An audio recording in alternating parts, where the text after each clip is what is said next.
This episode is brought to you by Future Group, delivering smarter, safer and more sustainable solutions for the built environment. From fire safety to lighting and electrical, cutting-edge EV charging, advanced security systems, regeneration works and full-scale decarbonisation, we've got your property needs covered. Trusted by property managers across the UK. Visit future-group.uk. Future Group, leading today for a better tomorrow.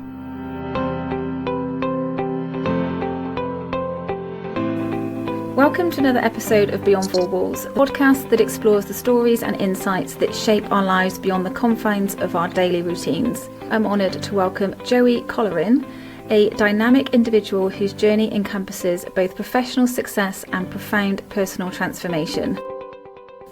As the commercial director at Full Power Utilities, Joey has dedicated over a decade to helping businesses navigate the complexities of the energy sector, ensuring they secure the best deals through smart procurement strategies. But Joey's impact extends far beyond the corporate world. After facing significant mental health challenges in his 20s, including depression, anxiety and addiction, he found a path to healing and resilience, and this personal journey ignited a passion for mental health advocacy, leading him to become a sought-after public speaker.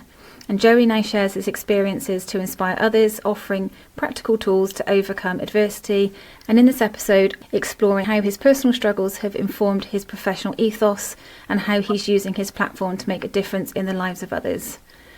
Welcome, Joey. Thank you so much for being with me today. Thank you. Wow, that was a great intro. I need to steal some of that. Absolutely, you can do what you like. It's fine. Yeah, very well said there. Thank you. Can you tell me a bit about your role as commercial director at Full Power Utilities and what drew you to the energy sector? Yep. So I didn't grow up saying I wanted to be an energy broker, surprisingly. And my best friend, who still works for the company, got me the job here. And when first time he went into energy broking, like probably most people do, I glazed over and just put a smile on my face, said, "Oh, great, that sounds good." So yeah, I was at the time actually working as a restaurant manager at Nando's, and I was doing 80 to 100 hours a week for 20 grand a year. There were many times where I physically slept in the restaurant because there wasn't enough time between, my night shift and breakfast. Yeah, so it wasn't very pleasant. But linking it back to mental health, I'd sort of not long prior to that lost my father, and I was in a stage where I was at home looking after him. So shift work kind of just worked for me. I wasn't really able to get my career going. And yeah, I fell into it. I joined because I was offered a way to find a path to grow. There were only 5 people in the company at the time, one of whom was, as I said, my best friend, Jason. And yeah, I thought I'd take the plunge. It was just provided some structure and normality because it was going into that world of 9 to 6, Monday to Friday. And yeah, I have been with the company ever since. That was 15 years ago. And there's now 60 of us here. And my role is very much working with clients on the front end, primarily property management, and also working on the business. So anything from recruitment, strategy, finance, marketing, literally sort of all hands in. Yeah. And that's what I do on a day-to-day basis. Well, sorry to hear about your dad. You must have been really young when that happened as well. Can you share some of the biggest challenges that you see with the business? How sort of the rising utility costs have pulled people to work with brokers more? Yes, thank you. I actually think the biggest challenge is in this sector, and I'm not just saying it because I'm on a property management based podcast or whatever, but the restrictions on the property management sector with energy suppliers are very vast. So energy suppliers themselves don't really invest the time to understand why limited entities associated to blocks are dormant or non-trading. What they do is they tend to have someone sat in a credit team, they'll receive a company number for Joe Blonk's Court Limited, and they just give a very quick view saying, sorry, that's dormant, it's got bad credit, we won't take it. In reality, obviously, property management businesses are there to ensure the smooth running of a block, and part of that is paying the bills on time and looking after the affairs. So I actually see it as a very good paying sector. My job is to try and educate suppliers to that end, and explain to them that if you ask me for a profit and loss statement or financial backing for a block of flats. You might get service charge accounts, but there isn't anything. So the quick answer is, I don't think the industry has great products, being honest. I tend to find the suppliers' journeys are quite difficult. But the long answer in block management is the credit challenges, and then most property management companies will pay by non-direct debit, because obviously you're collecting the money via service charge. And that, from a credit perspective, is seen as a bad thing. It's, hang on a second, these guys have bad credit, now they want to pay by backs. Whereas in reality, if they just took a view and opened themselves to meeting people like yourself, people like me, other people in the industry, I think there's a big gap in the market for a good product for the property management sector. Yeah. In terms of your leadership style and trying to help your team to understand that aspect, how has that evolved over the years? And, everything that you've learned of what we have to do and the challenges that we face as property managers, how has that helped your leadership style?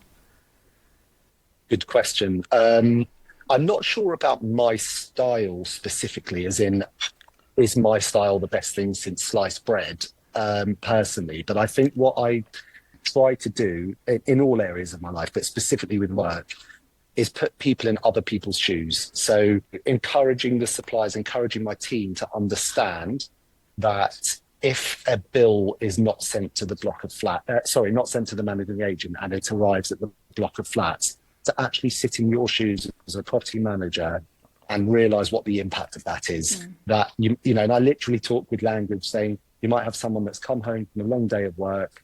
They get their key not to their flat but to the main door of the block. They open the door, and on the floor are a pile of letters. One might be addressed to their flat, but the other just says Joe Blogg's Court. I'm like, what happens in that scenario? Now, their choices are either tread on the letter, move on and go to their flat. They might be the director of the block, in which case they think this should go to the managing agent. And that's where problems start, because they're irritated with their managing agent. That irritation spills onto us. That then spills onto the supplier. And if we really take it far, the impact of a bill not being sent to the managing agent could result in a block being disconnected. And you might have someone vulnerable there, where that disconnection has a life support machine, has a lift, has a stair lift. So in terms of my style, I very much try to think not as full power are we getting a lot of flack because a bill's been sent to the wrong place. Because if you just think about it like that, what's the importance? But actually think about what's happening to the other people receiving that bill.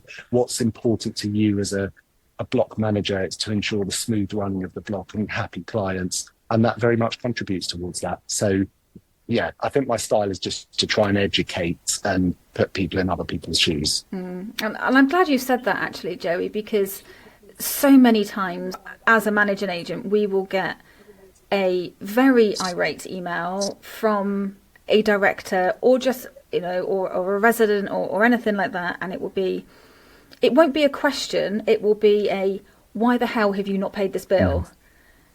When we haven't seen that bill, and the amount of conversations that we've had with the energy supplier to say it has to come care of the agent or the agent's address, or send it to us by email. But no, they can't send it to us by email because that's too much trouble. And then we've got to log on to a portal. But if you've got X amount of blocks, and then the account numbers change all the time, or the site reference numbers change all the time, and it is probably one of the worst jobs dealing with utilities in our industry. And fair play to you for doing it for so many years. I don't know how you've done it. Well, I suffer from various mental health conditions, so is it chicken and egg? But no, this is the thing. It's that you can earn a bit of commission by placing a contract, and that's great. And everyone needs to earn money, and I'm not disputing that. Again, a lot of people see energy brokers just as money-grabbing salespeople. Yes, we are a business and we have to earn something, but actually, I don't see why this journey needs to be so hard.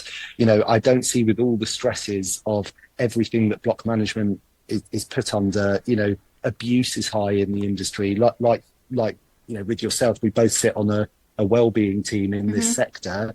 I believe that utilities don't need to be the cause of stress, depression. And like you said, it would be nice if a resident picked the phone up and said, look, this bill's come through, please could you sort it out, rather than being accusatory from day one.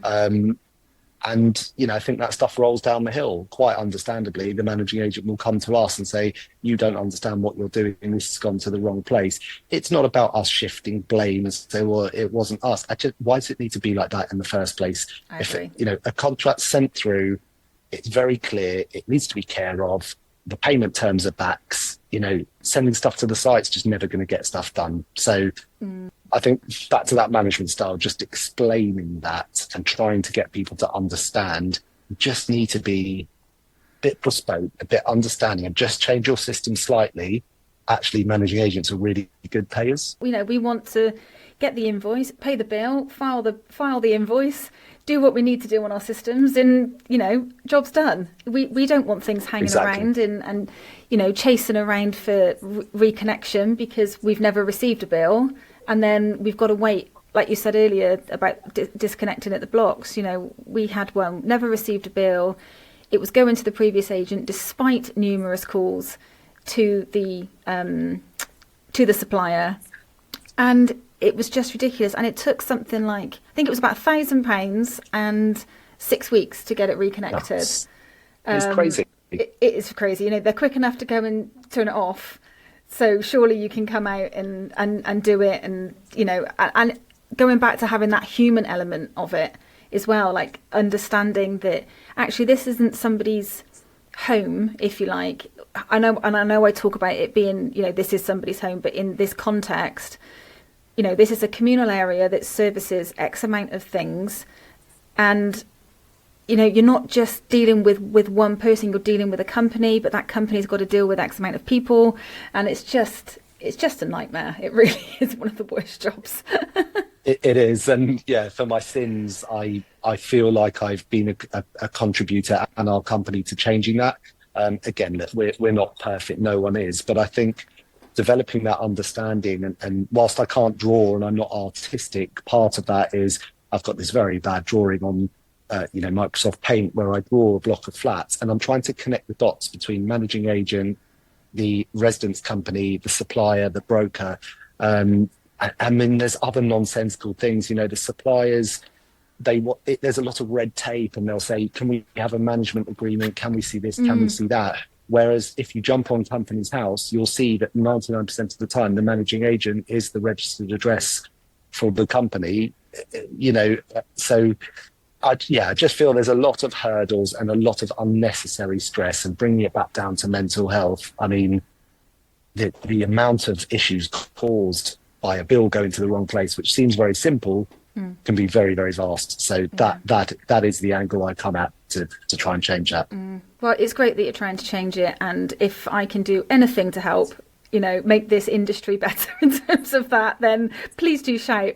Thank you. But talking about your mental health then, if you're happy to discuss it, and you have been incredibly open about your struggles with depression and anxiety and everything. But what made you decide to start sharing your story publicly?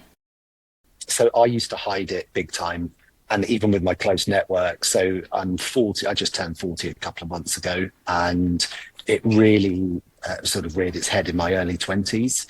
I spent a lot of time in hospital, both NHS and private, and particularly in my stint in the Priory Hospital, I was absent, I was away, I was in hospital, and I had all sorts of excuses and reasons. And, people would ask me, where are you? What's going on? I haven't heard from you. And the symptoms really came out, the withdrawal, the isolation, the just, loss of interest in life, and so on and so forth.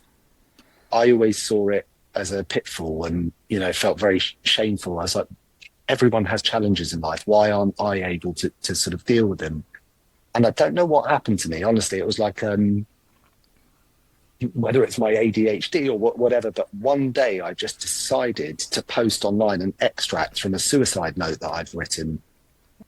The response I got was quite unbelievable, with the amount of people. It wasn't necessarily care, but it was the amount of people saying, I just never would have known, I see you as X, Y, and Z. And in my mind, I was like, right, how do you see me as that? I mean, I don't see myself as that. And I think that really hit home to me. I don't know what actually brought me to do that, but it was like I put the worst part of information about me straight off. And then anything from there couldn't be as bad. And then Yeah, I think the more I speak about it, the more I realise how many people are going through something.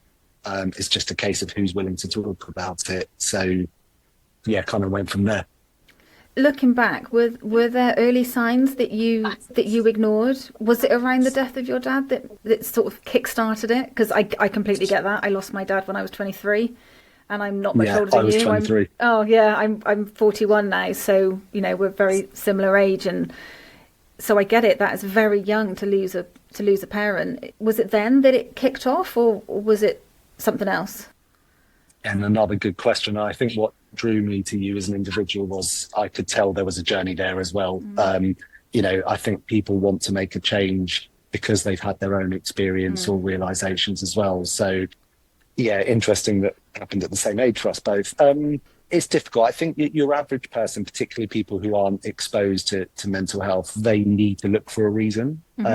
So when I do a lot of public speaking, a lot of the time I attribute it to what happened to my dad, when in actual fact, that was definitely a contributing factor. There's no two ways about it. My father was ill for 14 years. He got diagnosed when I was 9. It was a horrendous journey. You can probably relate. I know we haven't touched on that yet, but he was a very sort of angry, aggressive, passionate, fiery individual, and to watch him going from the head of a family being like that to wearing a nappy, unable to control his bowels, obviously is going to take its toll on you. Yeah.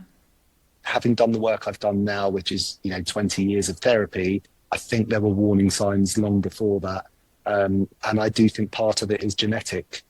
Yeah, it was a difficult childhood, which again I could touch on or not. There were lots of things going on, and that definitely made things worse.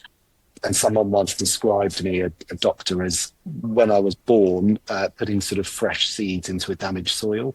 So I guess an interesting study would be, if you had twins born in the same place, same environment, but change their nurture, would it still come out in both of them? I don't know. Age-old battle, I guess, or discussion. First of all, I'm sorry that you had to go through that. My dad didn't have a long illness or anything like that. He had a brainstem hemorrhage and he just died in his sleep. One day went to bed and didn't wake up the next day. It was contributed to stress. That's how it came out in him. From what I understand, blood pressure rose so much either before or during his sleep that it caused a brain hemorrhage. And because it was the brainstem, it killed him instantly. But I do understand where you're coming from in terms of watching somebody pass away slowly. It is the most horrific thing. I've just done it with my grandmother. She had dementia for 10 years. A bit like, what you said with your dad.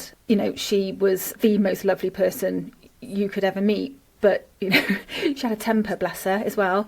But also, she loved life. She loved music. She loved doing so many things. So to watch her pass away from dementia, and as you say, just lie in a bed with a nappy on, it's the most horrific thing.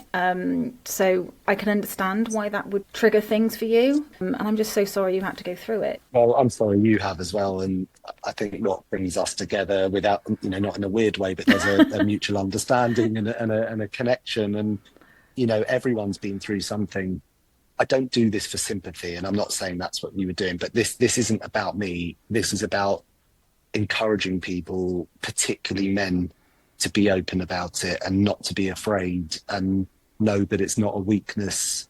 And, there's a very scary statistic, which again, you're probably very well versed with, but in the world globally, suicide rates in men is one person every minute. So, we've been talking for whatever it is, 20, 25 minutes, and 25 men have died from suicide.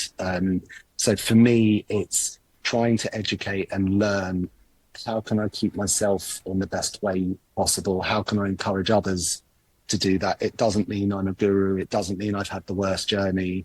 Everyone relates to things differently. My driver is I don't want people to feel how I felt, because whilst I didn't actually take my life, I have been there and I know what it's like to not want to be here, and it's not a nice feeling.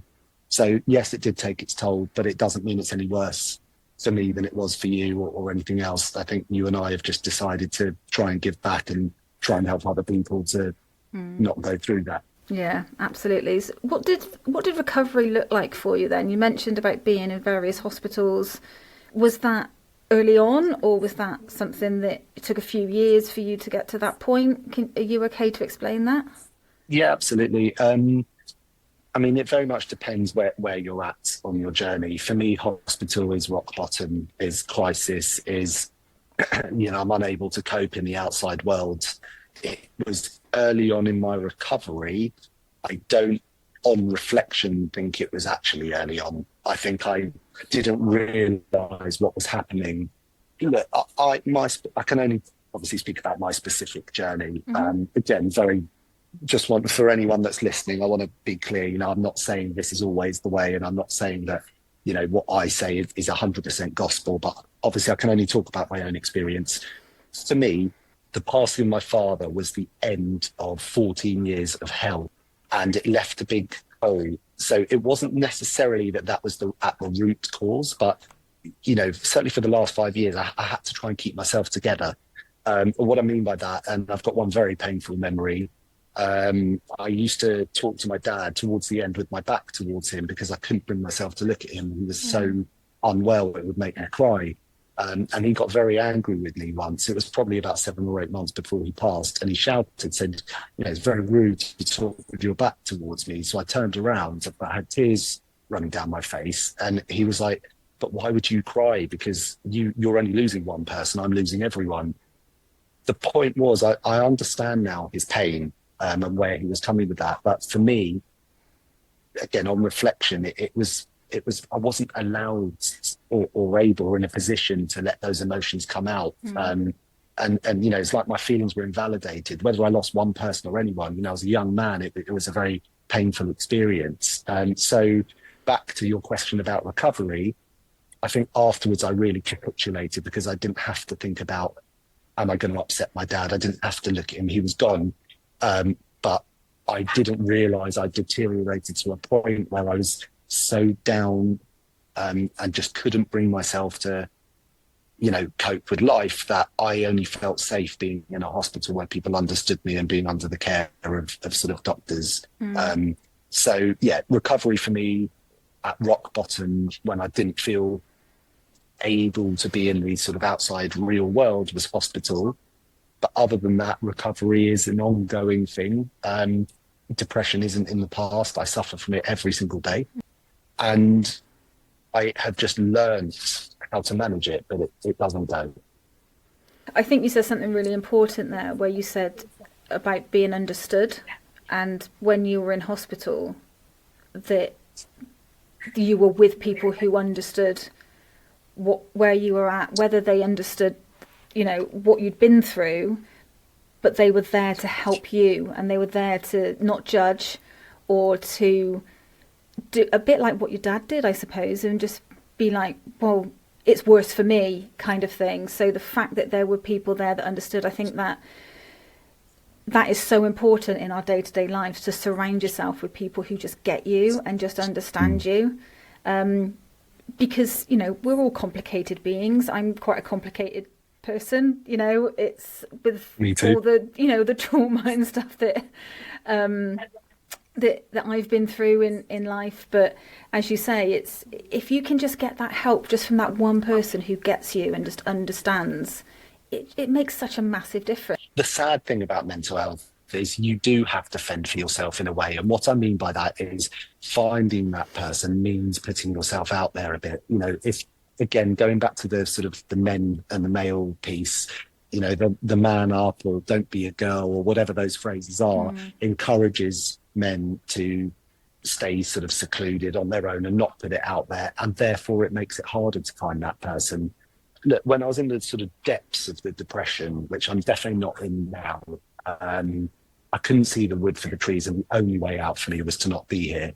I think if someone was listening and they're in that state, and then my message is, you need to help yourself, sometimes they're not able to, so it can be disheartening. Yeah. And I know I'm sidestepping, but if you can be open and share, it doesn't have to be the whole hog. You don't have to put a suicide note on Instagram, but sharing something or opening yourself, you will realize there are people that relate. And even the people that you really don't think relate, that you think they are the business, they are doing everything, they are smashing life, we're all human beings, and I've seen it firsthand in hospital, and I literally mean firsthand. I've seen celebrities, I've seen people that walk in that are, look like Arnold Schwarzenegger driving Ferraris. They've got all the markers of what we pass judgment on, and they're sat by saying they want to die. So yeah, it's finding that person is so comforting.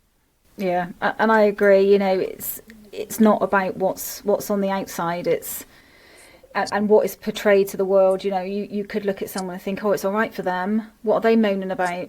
Oh, actually, that person, it took them 3 hours to get out of bed this morning, and yes, they've managed to get up, get in the shower, put on some clean pajamas and sat back down and watch TV for the rest of the day. But the fact that they got out of bed, had a shower and put on some clean clothes could have been the biggest thing in the world to them that day. And I think we just need to have a little 100%. bit more understanding and a little bit more patience with people, and just not be so bloody horrible all the time. It's true. And I think in the property management sector specifically, I think property managers, people think, in their flat, if something goes wrong, or in their block, that they can just phone up and unleash on a property manager.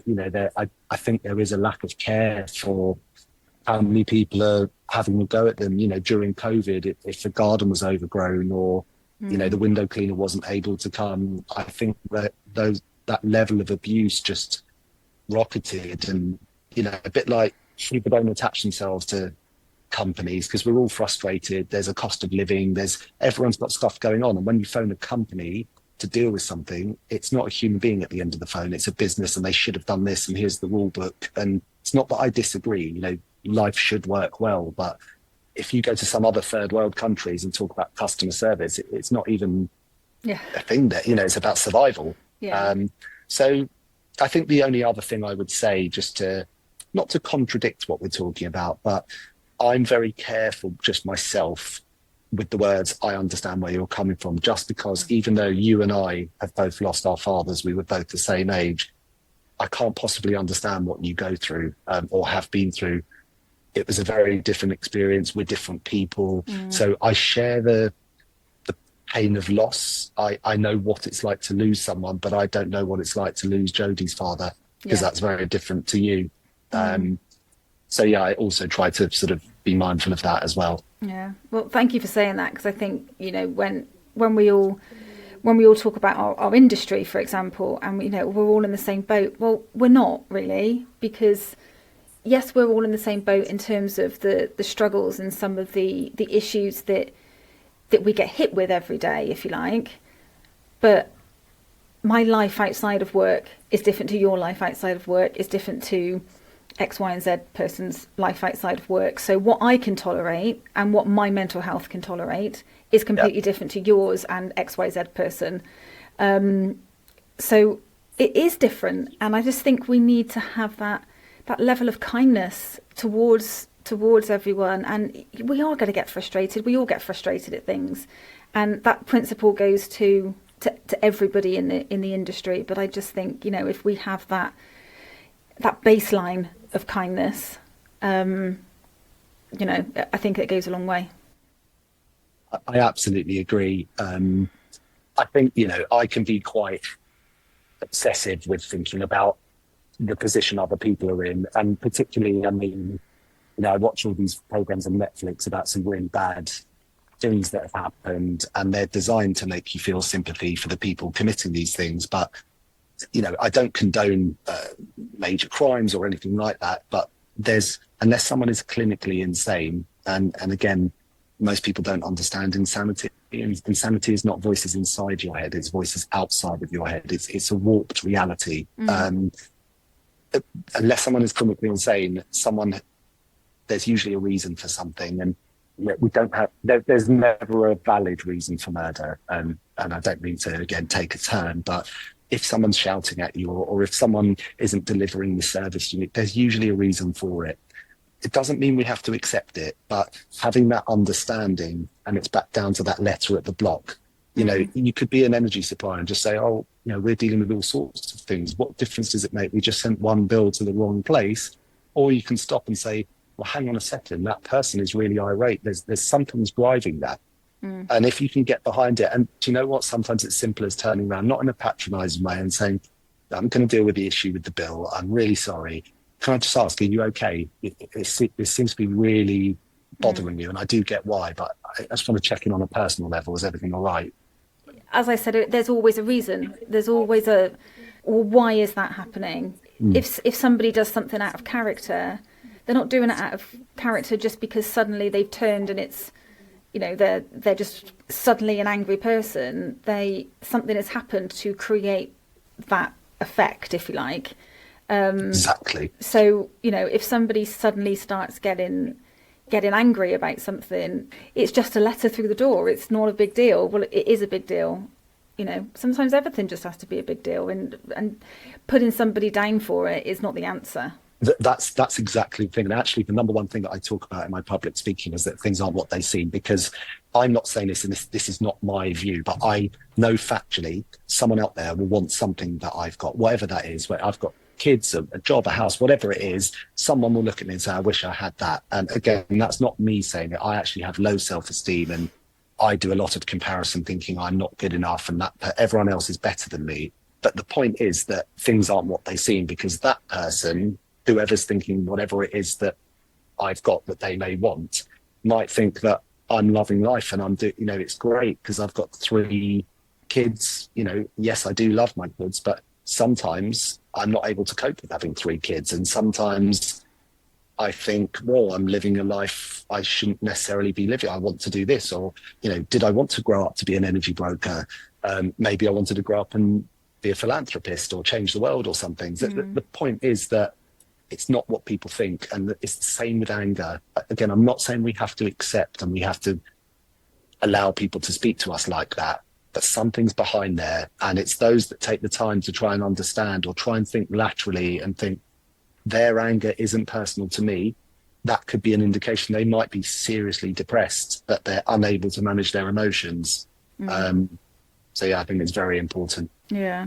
And do you have any practical tips? So when somebody is feeling overwhelmed, for example, do you have any practical strategies or tools that help you personally to reset when you're overwhelmed? Good question. I've got a few things. Some of them are very basic and very cliche, but I only stress them because I do think they work. I think the asking people twice how they are is such a simple, brilliant technique. And the reason I say that, I have this facetious joke I do when I go into shops, and you walk in and they say, how are you doing today? I go, oh, terrible, thanks. And you? And I say it with a smile on my face, and they're almost stumbling. But the point is that they don't know how to cope with that, because they're expecting you just to say, yes, I'm good. Again, if you see someone, let's say you go to a networking event once a month, and every time you see them, that person's walking up to you and they're going to complain about their life.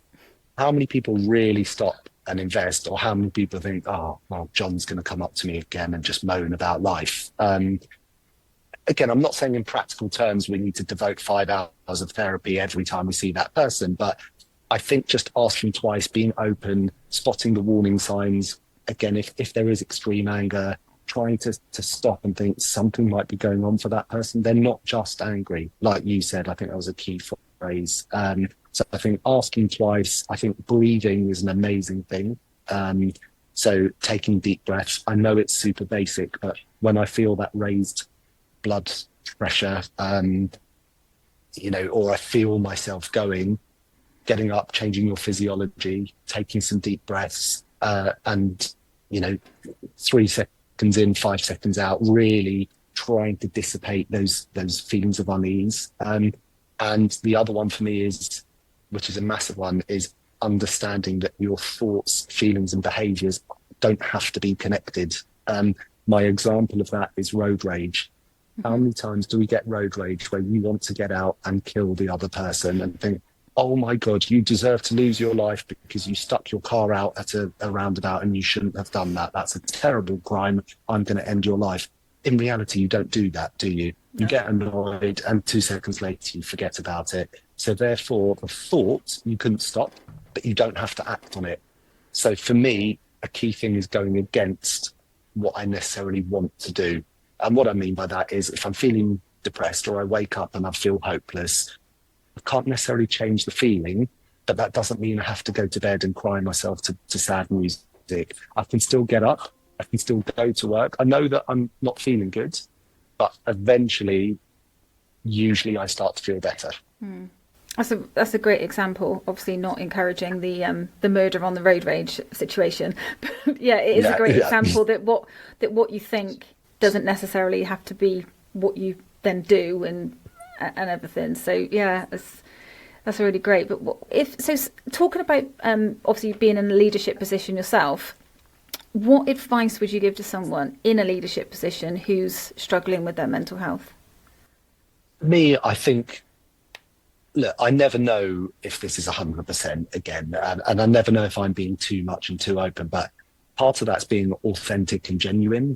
So look, I don't want my team who are turning to me for guidance and support and development to start leaning on them for therapy and their advice. That's not the goal. But I think it's being a bit open and not always giving corporate lines on what we're told to give and the way to behave. So, sometimes I'll explain to them how I feel, not in that scenario, in a sort of crisis situation, but just to build a level of understanding. Say, I get it, I feel the same thing. So I would encourage some openness.